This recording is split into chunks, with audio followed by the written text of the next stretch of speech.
এমনি তোমার শরীর ভালো না, তার মধ্যে রান্নাঘরে কি করতেছো? আর বলো না, তোমার ছেলে এই রাতের বেলা বায়না ধরছে যে হচ্ছে সে ভাত খাবে না।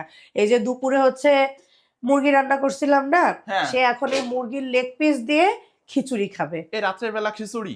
এখন কি করার, ছোট মানুষ বায়না ধরছে এই জন্য হচ্ছে আর আর কি বায়না করবো। ধরলেই তুমি রান্না করে দিবা? এই রাত্রের বেলা অন্য কিছু আরে খেয়ে ঘুমায় সমস্যা পড়তো। নাই, এই দেখো মাল্টি কুকারে চড়াই দিছি, খুব তাড়াতাড়ি হয়ে যাবে, একটু টাইম লাগবে না। তুমি মাল্টি কুকার কই পাইছো?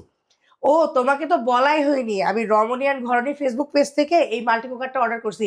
আর এইটা আনার পর থেকে যে আমার রান্নাঘরের কাজ কত সহজ হয়ে গেছে, তোমাকে কিভাবে বোঝাবো তো আমি বোঝাতে পারতেছি না। মানে এখন তো এই যে খিচুড়ি চড়াই দিছি, আচ্ছা। তোমার ছেলে গতকালকে বিকালে সেমাই খেতে চাইছে, ওকে মাল্টি কুকারে সেমাই রান্না করে দিছি দুধ জাল দিয়ে। আজকে বিকালে নুডলস রান্না করে দিছি। তারপরে কি ভাবছে জানো, এই কি মাল্টি কুকারের ভাবছো? সাথে দেখো কত সুন্দর একটা জালি আছে, ও, অনেক এইটা সুন্দর চাইলে তো। বিকালের নাস্তা মোমো বানানো যাবে, ভাপা পিঠা বানানো যাবে।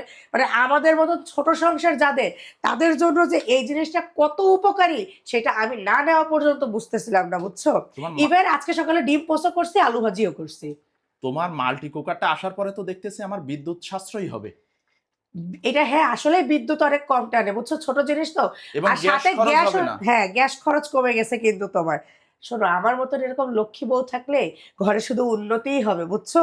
আর মাল্টি কুকারটা দেখতেও অনেক সুন্দর আমার কিন্তু। মতন পিঙ্কিশ পিঙ্কিশ। পিঙ্কিশ এখন পিঙ্কিশ। যাই হোক, এখন ছেলেটা আবদার করছে, রান্না তো করে দিতে হবে, এবার বলো। কথা হচ্ছে কি, তুমি যে অসুস্থ, এই অবস্থায় ছেলের আবদার পূরণ করতে গিয়ে তো তোমার কষ্ট হয়ে যাবে। এটা তুমি বুঝতে শোনো, পারতেছো না? আমি তো মা, এই জন্য অনেক কিছু পারি না। তুমি তো কিছু হইলেই বলো ছেলেকে একটু বিস্কিট খাওয়াই দাও, নুডলস খাওয়াই দাও, পানি খাওয়াই দাও। কিন্তু আমি যে মা, ছেলে যতক্ষণ না পর্যন্ত পেট ভরে না খায় আমার গলা থেকে একটা দানা পানি নামে না, বুঝছো।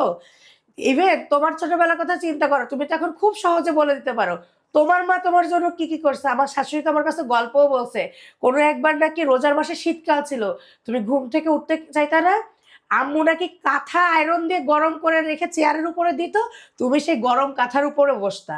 তাহলে বোঝো মা কি জিনিস, বুঝছো। এইসব গল্পও তোমার কাছে দিছে না?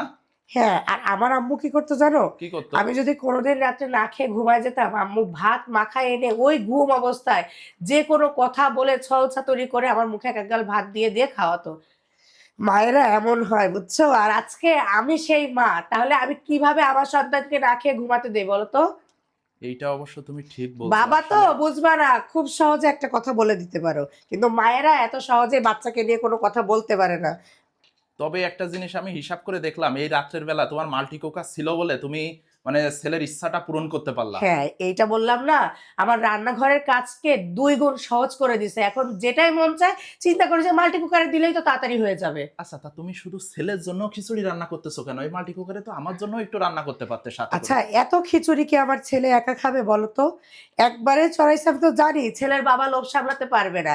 আর এই কুকারটা পাওয়ার পরে কি মনে হয়েছে জানো, কি মনে হয়েছে? আমরা 3জন না এখন থেকে মাঝরাত্রে এটা দিয়ে পিকনিক করতে পারবো, যে একটু নুডলস খেতে ইচ্ছা মানে ইচ্ছা করলো, খিচুড়ি ইচ্ছা করলো, যখন যেটা মন চাইলো খেয়ে নিলাম, বুঝছো। এটা অবশ্য ঠিক বলছো।